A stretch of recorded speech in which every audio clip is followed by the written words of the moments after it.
The gods of Olympus were physically perfect. Every single one of them. That was the point. That was the rule. The divine were beautiful because beauty was power, and power belonged to the divine. Apollo with his impossible face, Aphrodite with her gravitational pull, Ares built like war itself, given a body, even Hermes, quick and sharp and effortlessly elegant. And then there was Hephaestus, ugly, limping, soot-stained, bent from years at a forge that no other god would go near. He was thrown from Olympus as an infant. His own mother looked at him and decided he didn't belong. He fell for a full day before he hit the ground. And then he built the most powerful objects in the history of mythology. The armor Achilles wore, the chains that captured Ares, the throne that paralyzed Hera, the net that trapped Aphrodite and Ares mid-affair in front of every god on Olympus. The automata, the first robots ever described in human literature, mechanical servants of gold that walked and thought and worked alongside him in his forge. He didn't get power by being chosen, he built it. With his own hands, in a cave, alone, after the people who were supposed to love him and threw him away. And what he did with that power, what he built, who he gave it to and who he made suffer with it, is a story that changes how you understand the entire Greek world. Most people know Hephaestus as a footnote, the awkward one at the Olympian table, the butt of jokes in the Iliad where he limps around serving wine and makes the other gods laugh. The cuckolded husband of Aphrodite, the goddess of love who famously preferred Ares. God of war, physically perfect, everything Hephaestus wasn't. That reading is a surface reading. Here is what Hephaestus actually controlled. He made Zeus's lightning bolts, not as a craftsman for hire doing Zeus a favor, as the exclusive divine supplier of the most powerful weapon in existence. The thing Zeus used to enforce his authority over gods and mortals alike. The thunderbolt that ended arguments, that killed titans, that literally shaped the universe, was made by Hephaestus. Every single one. He made Hermes' winged sandals. He made Achilles' immortal armor, the armor that the entire Greek army said a prayer over before Achilles wore it into battle, that made him functionally invincible until the one moment it couldn't protect him.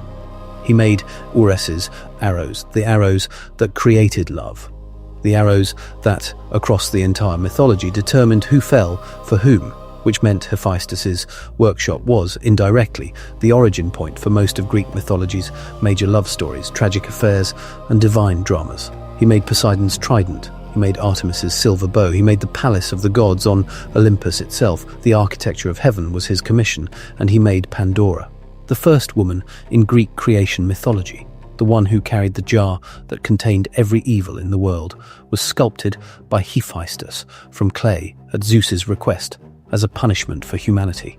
The ugliest god in Olympus made the most beautiful woman who ever existed, as a weapon.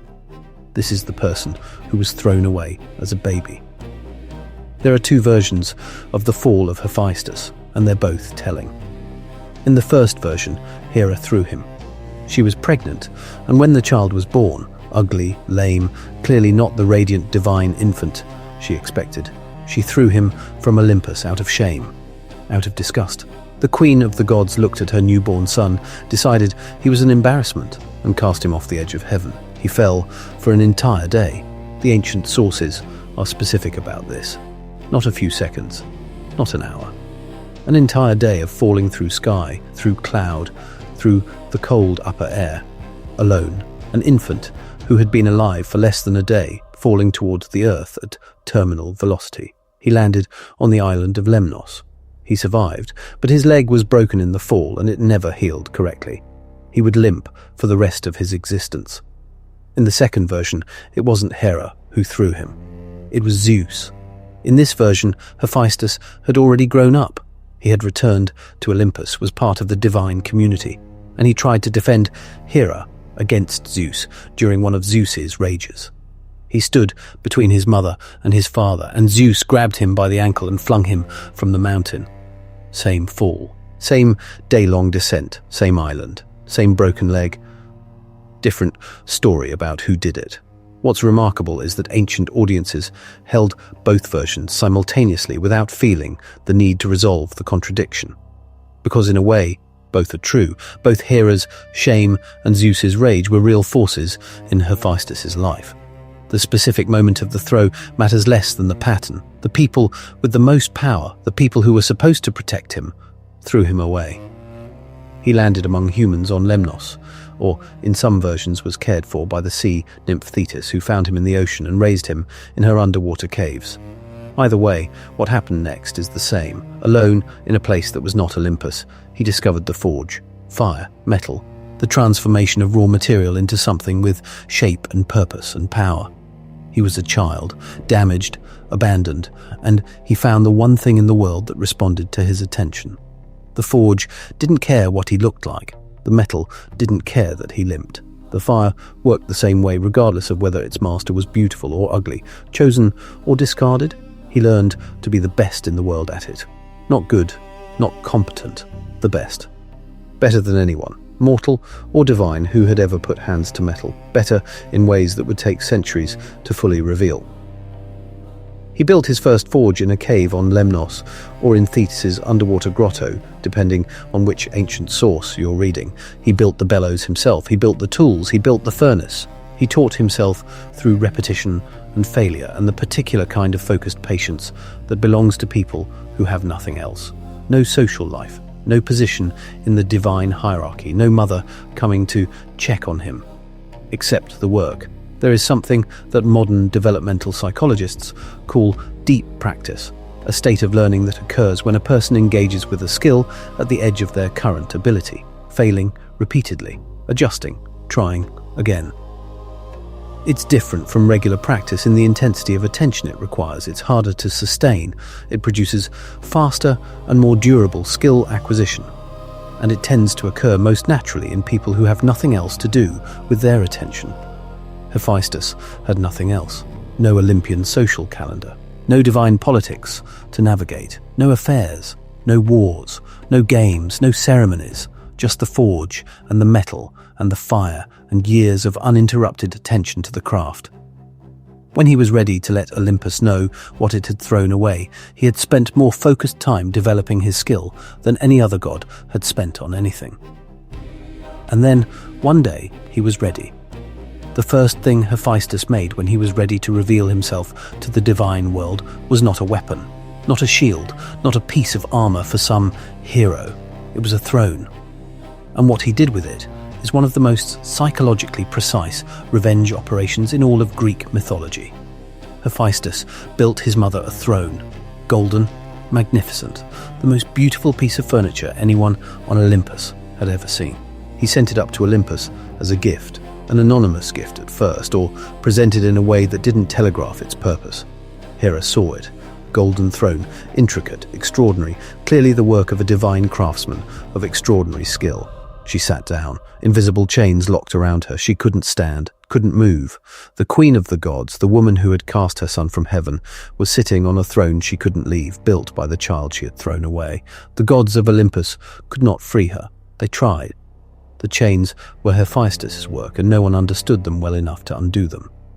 The architecture of the trap was beyond divine comprehension, built by a mind that had spent years thinking about exactly this moment, designed for exactly this target. They sent messenger after messenger to Hephaestus. Come to Olympus. Free your mother. Come home. He refused.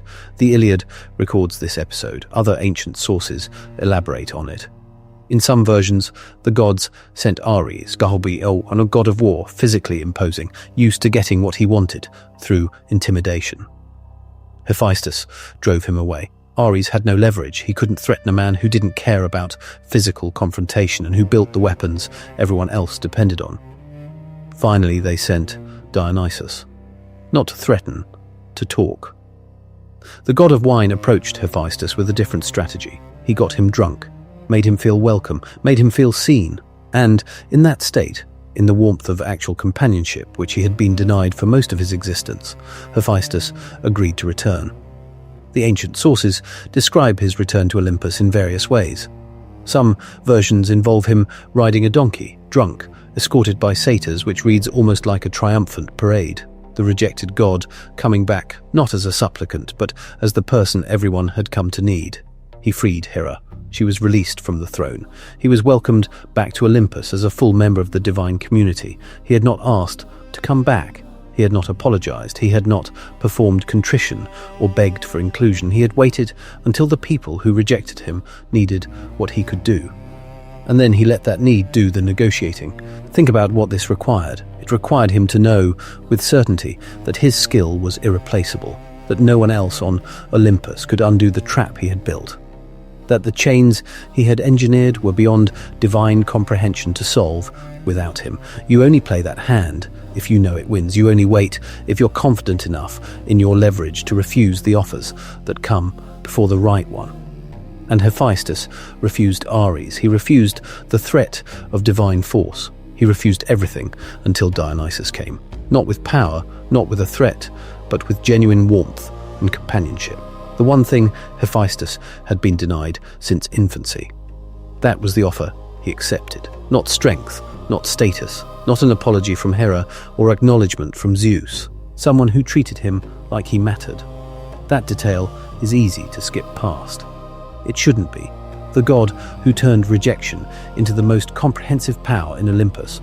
The god who had leverage over Zeus's weapons and Hera's freedom, and the entire divine infrastructure was moved by kindness, by someone sitting down with him, sharing wine, treating him like a person worth talking to. The power was real. The wound was real too. That sequence, rejection, withdrawal, the development of irreplaceable skill, the demonstration of power on his own terms, is the core structure of Hephaestus's entire life. The throne is just where it first becomes visible. To understand the scale of Hephaestus's power, you need to understand what he was making, not as a list, as a map of divine dependency. Zeus's thunderbolts first. The thunderbolt is not a prop. In Greek cosmology, it is the instrument by which the king of the gods enforces order. Zeus threw it at the Titans during the Titanomachy, the war that determined who controlled the universe, and without it, the Olympians might not have won. He threw it at Typhon, the most terrifying monster in all of mythology, a creature so powerful that it temporarily stole Zeus's sinews and left him helpless. He threw it at mortals, at gods, at anything that threatened cosmic order. Every thunderbolt, Hephaestus made it. In some versions of the myth, the Cyclopes assisted in the smithing, but Hephaestus supervised, designed, and directed the work. The thunderbolt was his technical achievement, not theirs. He understood the metallurgy, the balance, the precise engineering required to make a projectile weapon out of concentrated divine energy. Then Achilles' armor. This is worth dwelling on because the Iliad spends an extraordinary amount of time describing it. Thetis, the sea nymph who had raised Hephaestus after the fall, the woman who had been more of a mother to him than Hera, came to his forge to ask for the armor. Her son, Achilles, needed it. His original armor had been taken from Patroclus's body. He was going back into battle. Hephaestus made the armor in a single night. The shield alone, the famous shield of Achilles, is described in the Iliad in what scholars call an ekphrasis, an extended descriptive passage running to over 100 lines. Homer describes it as containing the entire universe, the earth and sky and sea, 2 cities, one at peace and one at war, with all the texture of human life rendered in metal, visible in miniature on the surface of a shield. Weddings, trials, harvests, dances, a lion hunt, the ocean surrounding it all. This isn't just excellent metalwork, it's a cosmological statement. Hephaestus didn't make Achilles armor that would protect him in battle. He made Achilles a shield that contained the world, that reminded anyone who saw it what was at stake in warfare, what was being protected or destroyed every time armies met. It was art in the service of war, philosophy rendered in bronze. He made it in one night, working through the dark hours, and by morning it was done. And then there were the automata. This is the detail that stops classicists and scientists and anyone who reads it carefully. The Iliad describes Hephaestus's forge as being staffed by golden maidens, mechanical servants made of gold who could walk, who could speak, who had intelligence. Homer uses the Greek word phrenos, mind, or understanding, to describe what these golden servants possessed. They had strength, they could speak, they moved through the forge alongside their creator, assisting with the work. These are robots. the first description of artificial humanoid servants with autonomous movement and intelligence in Western literature. Written in the 8th century BCE, Homer describing the cast-out god of Olympus as the inventor of artificial intelligence, 3,000 years before we had a name for it. He also made Talos, a bronze giant, in some versions the last of a race of bronze men, in others built by Hephaestus, who was given to King Minos of Crete to guard the island. Talos circled the island 3 times a day, hurling boulders at any ship that tried to approach. He was powered by a single vein of divine fluid running from his neck to his ankle, sealed with a bronze nail. He was later killed by the Argonauts when Medea used sorcery to remove the nail and drain him empty. A mechanical giant guarding an island, golden robots staffing a divine workshop. Consider what this means for a moment. The Greeks, in describing Hephaestus's creations, were imagining things that would not exist in physical reality for thousands of years. The concept of a humanoid machine that can move autonomously, process its environment, and respond intelligently is something that 21st century engineers are still working on. Hephaestus's golden maidens, described in the 8th century BCE as possessing a phrenos, mind, understanding, are a more sophisticated conception of artificial intelligence than anything in contemporary literature until the modern era. The ancient Greeks attributed this to the person who was rejected, the person who had nothing to do except think and build, the person who the beautiful gods considered a punchline. He was imagining machines that would take 3,000 years to build. While serving wine at Olympian dinner parties, the shield of Achilles containing the entire universe in miniature. Hephaestus wasn't a craftsman. He was the most advanced technological intelligence in the entire mythological universe. But the things Hephaestus built for others, as extraordinary as they are, aren't the most interesting part of his story. The most interesting part is what he built for himself. Specifically, what he built for Aphrodite, and what he built to trap her. The marriage of Hephaestus and Aphrodite is one of the more uncomfortable pairings in Greek mythology. In some versions, it was his reward for freeing Hera from the golden throne.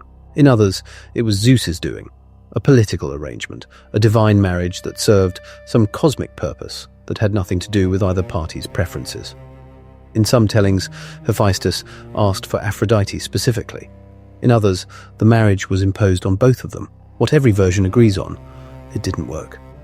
Aphrodite was the goddess of love, beauty, and desire. She was, by the consensus of every ancient source, the most physically beautiful being in existence. The whole Trojan War started because 3 goddesses and a mortal prince couldn't agree on whether she or Hera or Athena was more beautiful, and Aphrodite won. She was given in marriage to a man who limped, who was scarred by his fall, who smelled of forge smoke and spent his days covered in soot, who cared more about the properties of a new copper alloy than about the social fabric of Olympus. She had an affair with Ares. Of course she did.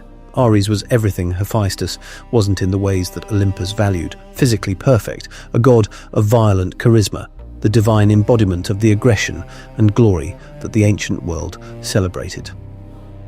Their affair was an open secret on Olympus. The sun god Helios, who sees everything as he drives his chariot across the sky, noticed them together and told Hephaestus. This is the moment where mythology expects the cuckolded husband to explode, to confront, to rage. Hephaestus went to his forge. He built a net, not a rope net, not anything visible, a net made of bronze links so fine they were invisible to the naked eye, so fine and so precisely engineered that they could collapse around 2 people in an instant. Tighter and tighter, the more the trapped subjects struggled, impossible to break by any force, including, specifically, the force of 2 gods. He installed it over the bed. He told Aphrodite he was going away for a few days. He packed up as if he were traveling. He left. He didn't go far. Aphrodite and Ares met in the marriage bed. The net dropped. It collapsed around them both, invisible and unbreakable, and they were caught, not in a dignified embrace, but in the most vulnerable possible position, unable to move, unable to separate, unable to do anything except wait. Hephaestus returned. He did not deal with this privately. He called every god on Olympus to come and look. The goddesses, according to Homer, didn't come. They stayed away out of modesty. But the gods came. Poseidon came, Apollo came, Hermes came. They stood around the bed and looked at Ares, god of war, terror of the battlefield, the masculine ideal of the ancient world, caught naked and helpless in a net, unable to free himself, caught in the act by the man everyone had assumed was the weaker party. Apollo turned to Hermes and asked, according to Homer's telling, would you endure this if it meant being with Aphrodite? Hermes said yes immediately. The gods laughed, but the laughter was complicated because the target of the humiliation was Ares. Poseidon eventually negotiated a settlement, promising that Ares would pay a penalty if he didn't pay Hephaestus compensation himself. Hephaestus released the net. Ares and Aphrodite fled to opposite ends of the ancient world out of shame. What happened afterward? Hephaestus did not dissolve the marriage. He didn't rage, didn't issue ultimatums, didn't perform the wounded pride theatre that the situation seemed to call for. He had made his point in the most visible, undeniable way available to him. He had used his skill, not his strength, not his authority, not his divine status, to expose the most powerful physical god on Olympus as helpless. He had turned Ares' greatest weapon, his body, his physical dominance, into the mechanism of his humiliation. Hephaestus won the confrontation the moment he finished building the net. Everything that came after was just the reveal. Prometheus had stolen fire. He had taken the divine fire from Hephaestus' own forge, or from the sun, depending on the version, and given it to humanity. With it, humans gained warmth, cooking, metalworking, the capacity to survive the elements, the beginning of civilization. Zeus was furious. His response had two parts. First, Prometheus would be chained to a rock for eternity, with an eagle eating his liver daily, the liver regenerating each night so it could be eaten again the next day. A perpetual punishment designed specifically to last forever without killing the person experiencing it. Second, humanity needed to be punished. Zeus came to Hephaestus with the commission. Build me a woman, not a mortal woman, a constructed one, made from clay and divine craft, shaped to be irresistible, the most beautiful human being that had ever existed, with specific qualities that would be designed into her by the gods themselves. Aphrodite would give her beauty and desire. Hermes would give her cunning and a silver tongue. The Graces and the Herae would dress her and crown her. Athena would give her skill, and she would carry a jar. Inside the jar, every evil in the world, every disease, every misery, every hardship and sorrow and suffering that humanity would ever experience. All of it sealed inside a container that a woman built by the gods would inevitably open, because that is what Zeus had designed her to do. Hephaestus made her. He sculpted Pandora from clay with the same hands that made the shield of Achilles, the same hands that had built mechanical golden servants who could think and speak. He gave her a form that Hesiod describes as like a goddess, breathtaking, perfect, the most beautiful weapon ever constructed. Hesiod, who tells this story in Works and Days, doesn't record Hephaestus having opinions about what he was making. He doesn't record him asking questions or hesitating. He does his job. He makes what Zeus asked for. He makes it exquisitely. This is one of the more uncomfortable aspects of Hephaestus as a character. He is, at his core, a craftsman. The work is the work. He made Zeus's thunderbolts knowing Zeus would use them to harm mortals and gods. He made Eros' arrows knowing they would create obsession and suffering as often as they created love. He made Pandora knowing what she was for. He made things.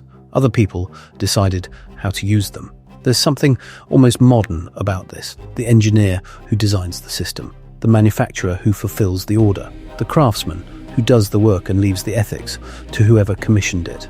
What Hephaestus understood, or what the mythology suggests he understood, is that his power was in the making, not in controlling what was made. He couldn't stop Zeus from using the thunderbolts badly. He couldn't stop the arrows from creating suffering. He couldn't stop Pandora from being sent to humanity. But no one else could make these things. No one else had the skill. The dependency ran in one direction. And Hephaestus knew it. There's a concept in game theory called a monopoly position. a point at which one player controls an asset so critical that other players must engage with them on their terms or forfeit the game. Hephaestus held a monopoly position over divine armament, over divine infrastructure, over the material capabilities that underpinned every major god's power. Zeus couldn't make his own lightning, Ares couldn't forge his own weapons, Aphrodite couldn't create the magical objects that gave her power, Hermes couldn't manufacture his own sandals. The gods of Olympus, for all their vast power, were dependent on the labor of the one they had thrown away. Hephaestus could have refused every commission, could have withheld his labor entirely, could have left Olympus without its infrastructure and watched the power structure he had been excluded from slowly degrade. He didn't. He kept making things, not because he forgave what had been done to him, not because he was kind or soft or had made peace with his own rejection, but because the making was the point, the forge was the point. He wasn't withholding his craft out of anger. He was too in love with the craft to stop doing it. The labor was its own reward. The commission was secondary. That's the deepest part of the Hephaestus story. He didn't build his power to take revenge. He took revenge because he had built his power, and power, once developed, has uses. But here's what the standard retelling of Hephaestus gets completely wrong: his relationship with his own ugliness and his own position in the divine world. Because the ancient sources describe something that doesn't look like a man who suffered from being cast out. It looks like a man who understood exactly what he was and built accordingly. Olympus had a hierarchy, Zeus at the top. Then the major Olympians arranged by power, influence, and the scope of their divine domain. It was a social system, governed by beauty and strength and the particular kind of charisma that comes from looking like a god is supposed to look. Hephaestus didn't fit it, so he built a parallel one. His forge, wherever it was located in different versions of the myth, under a volcano, in a mountain, beneath the sea, was described as a fully realized domain. Not a workshop in some corner of Olympus, a place with its own servants, its own infrastructure, its own operations running continuously. The golden maidens, the mechanical bellows that operated on their own. The cyclopes, who worked alongside him. The organization of materials, the stockpile of divine metals and supernatural alloys. It was a kingdom, different in character from Zeus's sky palace or Poseidon's underwater realm, but sovereign in the same way, a place defined entirely by its master's vision and subject to no one else's authority. And in that kingdom, his physical limitations simply didn't apply. He limped on Olympus. In his forge, he moved through space according to his own design. The ancient sources describe him using devices he had built himself, mechanical supports, work platforms, systems that allowed him to position himself at the forge exactly as needed, despite the leg that the fall had damaged. He didn't wish for a different body. He engineered around the one he had. This is one of the details that classicists return to repeatedly because it's so specific and so revealing. Hephaestus, the god of craft and invention, responded to his own physical disability by inventing compensatory tools. He made himself more capable through making. He didn't wait to be healed. He solved the problem. The ancient Greeks understood this as divine. The forge was sacred space. The smith's art was mysterious and transformative in a culture that had very recently transitioned from bronze to iron, that had watched the discovery of ironworking change warfare, change agriculture, change the fundamental material conditions of civilization. Hephaestus was the embodiment of that transformation, the god of the process by which humans take raw material out of the earth and turn it into something that reshapes history. He was ugly. He was lame. He was the only Olympian who worked. And he was the only one who could make things that had never existed before. The Olympians who were beautiful and powerful and favored, they could use what existed. They could claim what existed. They could fight over what existed. Hephaestus created what didn't exist yet. That's a different kind of power entirely. Hephaestus didn't fit Olympus. He fit Athens. In the cult practices of ancient Athens, the actual religious worship, the temples, the festivals, the civic identity of the city, Hephaestus was one of the most important divine figures. Athens was the center of Greek intellectual and artistic life. the city that produced philosophy, democracy, drama, architecture that we're still studying and imitating 2,500 years later. And the god of craft and invention was at its center. He and Athena shared the Hephaestion, a temple on the hill above the agora, the marketplace and civic center of Athens. The Hephaestion still stands today, one of the best preserved ancient Greek temples in existence. If you go to Athens and walk up to the hill called the Kolonos Agoraios, you can stand in the building they built for him. He didn't just have a temple, he had a festival. The Hephaestia was a torch race, a relay race in which competitors carried fire from one point to another, honoring the god who had given fire its divine dimension. Fire as the engine of craft, as the transformer of raw material, as the thing that separated human civilization from animal existence. The craftsmen of Athens, the metalworkers, the potters, the sculptors, the builders, claimed him as their patron with a specificity and devotion that the Homeric epics don't quite capture. In the epics, he's often comic relief. In Athens, he was venerated by the people who actually made things. There's a tradition in some ancient sources that Hephaestus came to Athens not as a visitor, but as a resident, that he chose the city because it was a place where making things was honored rather than something to be ashamed of. A city of craftsmen and thinkers rather than warriors and aristocrats. He had tried to fit into Olympus. Olympus had thrown him away. He found his people somewhere else, among humans, among the people who understood what it meant to take a raw material and, through skill and patience and the particular intelligence that lives in your hands rather than your head, turn it into something new. In Plato's Protagoras, Hephaestus and Prometheus are credited together as the divine source of human civilization. Prometheus gave fire. Hephaestus gave the technical wisdom, the knowledge of how to use fire, how to shape metal, how to build.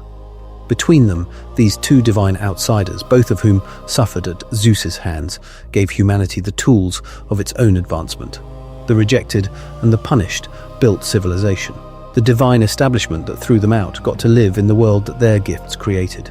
And here is where the mythology stops being ancient history and becomes something that feels uncomfortably current.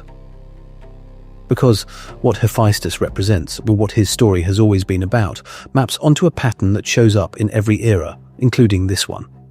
Every culture has a version of Hephaestus, the person who doesn't fit the dominant social template, who gets excluded from the spaces where belonging is performed, who lacks the beauty or the charisma or the social fluency that the group rewards, who is, in some visible way, marked as not quite right for the room they're in. Most of those people spend their energy trying to get back into the room. Hephaestus built a better room, and then waited for everyone to come to him. The structure of his story is not a revenge narrative, even though it contains revenge. It's not a redemption arc, even though he ends up valued. It's something more precise. It's a demonstration of what becomes possible when you stop competing on the terms of people who rejected you and start competing on terms you define yourself. Olympus valued physical perfection. Hephaestus couldn't compete there. He would always lose that comparison. Always. He didn't try to win it. He moved to a different game. The forge didn't have a beauty requirement. The forge asked only one thing: can you make something as extraordinary? And it turned out that the person who had spent years alone with no social capital to spend and no position to protect, with nothing to do except get better at the one thing he could control, that person had become more capable at the forge than anyone else in the universe. The displacement and the isolation that was supposed to diminish him had produced exactly the conditions that made him irreplaceable. Psychologists studying skill development have documented this pattern. They call it the talent crucible, where extreme adverse conditions that force a person into a single intensive domain of focus tend to produce capabilities that couldn't have developed under more comfortable circumstances. The isolation is the training. The rejection is the conditions. The wound is also the engine. Hephaestus wasn't successful despite being thrown off Olympus. He was successful because of it. Not because suffering is good. It isn't. Not because rejection makes you stronger in some guaranteed automatic way. It doesn't. But because the particular combination of rejection, isolation, and the discovery of a skill that responded to focus without social performance requirements, without divine politics, without the constant comparison to Apollo's face or Ares's body, created the conditions for the deepest possible development of his actual capabilities. If Hephaestus had been beautiful, he would have been welcome on Olympus from birth. He would have spent his time on the things Olympians spent time on: the feasts, the politics, the wars, the love affairs, the drama. He would have been one more powerful god among many powerful gods. He wouldn't have been the god who built what everyone else depended on. No Olympian could replace him. This is the crucial fact. Zeus needed thunderbolts. There was no alternative supplier. There was no second best option. The entire power structure of Olympus, Zeus's ability to enforce his authority, the hierarchy that had rejected Hephaestus, depended on the continued goodwill and continued labor of the god it had thrown away. That's not irony. That's not a cosmic joke. That's what happens when a system excludes the person it actually most depends on. The golden throne for Hera wasn't just revenge, it was a proof of concept, a demonstration addressed to everyone on Olympus simultaneously that the power dynamics they thought were settled were actually far more fragile than they appeared. Hephaestus had the capacity to trap the queen of the gods in a chair and hold her there until he decided otherwise. He had always had that capacity. They just hadn't considered it because they'd never thought of him as someone who mattered. The trap worked precisely because they underestimated him. The net for Ares and Aphrodite worked for the same reason. Ares had never considered that Hephaestus was a threat. Hephaestus didn't have armies. He didn't have divine physical strength. He couldn't win a fight against the god of war in any conventional sense. He didn't need to. He built a situation where Ares' strength was irrelevant, where the qualities that made Ares powerful on a battlefield became useless, where the only capability that mattered was the ability to engineer a trap that a god couldn't break, and that was Hephaestus' capability, not Ares's. He kept changing the game to one where he was the most capable player. Every time Olympus tried to engage with him on its terms, physical intimidation, social pressure, divine hierarchy, he declined and redirected to his terms, where his skill was the only thing that mattered, where his forge was the only place the interaction could be resolved. That's not stubbornness. That's a deep understanding of where you're strong and a refusal to let your adversaries choose the battlefield. There's a reason the ancient Greeks built Hephaestus, a temple in Athens, while Homer made him a punchline in the epics. The two traditions were capturing different truths. Homer's epics are aristocratic documents. They celebrate warriors and kings and the kind of heroic excellence that comes from physical courage and noble lineage. In that world, Hephaestus limping around serving wine is comic because he represents everything the heroic ideal isn't. He's a reminder of what gets you excluded from the table where glory is distributed. But Athens was a different kind of civilization, a city built on craft, on trade, on the intellectual and material productivity of people who made things. In that Athens, the god who built what everyone else depended on wasn't a punchline. He was the patron saint of the people who were actually doing the work that made civilization function. Both traditions understood Hephaestus accurately. They just had different ideas about what mattered. The interesting question, the question that the mythology keeps circling, is which understanding turned out to be right. The warriors of the Homeric epics are dead. The specific kings and heroes, Achilles and Agamemnon and Ajax and Hector, are gone. Their armies are gone. The particular conflicts they fought are resolved. The cities they burned are rubble. But the things Hephaestus made are still here. Not the specific objects, not Achilles' actual shield, but the tradition he represents: craft, technical intelligence, the transformation of raw material through skill into something new, is the continuous thread of human civilization from his time to ours. Every technological advance is Hephaestus. Every person who was told they didn't fit, who withdrew from social competition they couldn't win and found instead the thing they could make extraordinary, who developed irreplaceable skill in the silence of their own particular forge. That's Hephaestus. The golden throne that trapped Hera is the template. The system that excludes you becomes dependent on what you build in the years after the exclusion. You don't go back and ask for your place at the table. You make yourself impossible to replace, and you let the table come to you. Hephaestus never became beautiful. He never became the thing Olympus initially wanted him to be. His leg never healed. The soot never fully washed off. The social awkwardness never disappeared. He didn't need any of that. He had the forge. And in the end, the forge was more powerful than the throne, more powerful than the thunderbolt, more powerful than the gods who wielded both. Because without Hephaestus, there was no throne. There was no thunderbolt. There was no Olympus, as the Greeks imagined it. The forge is the foundation. The forge was always the foundation. They just didn't realize it until it threatened to stop. When Hera was trapped in the throne, unable to move, the full weight of that dependency became visible for the first time.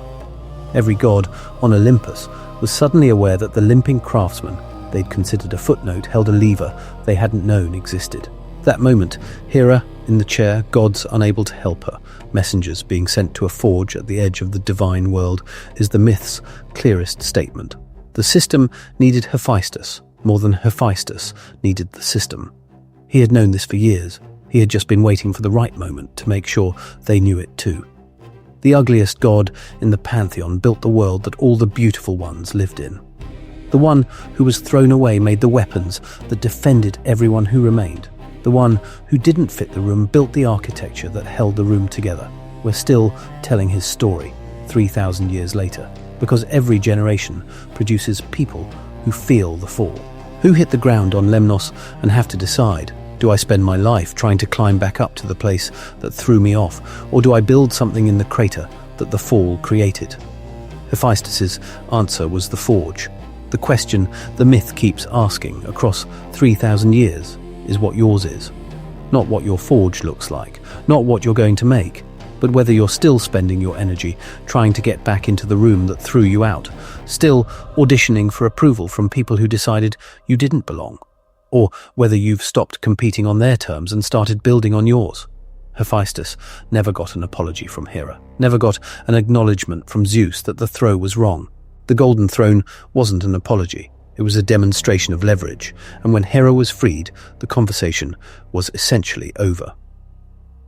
Olympus moved on. Hephaestus went back to the forge. He didn't need the apology. He had built something bigger than the hurt.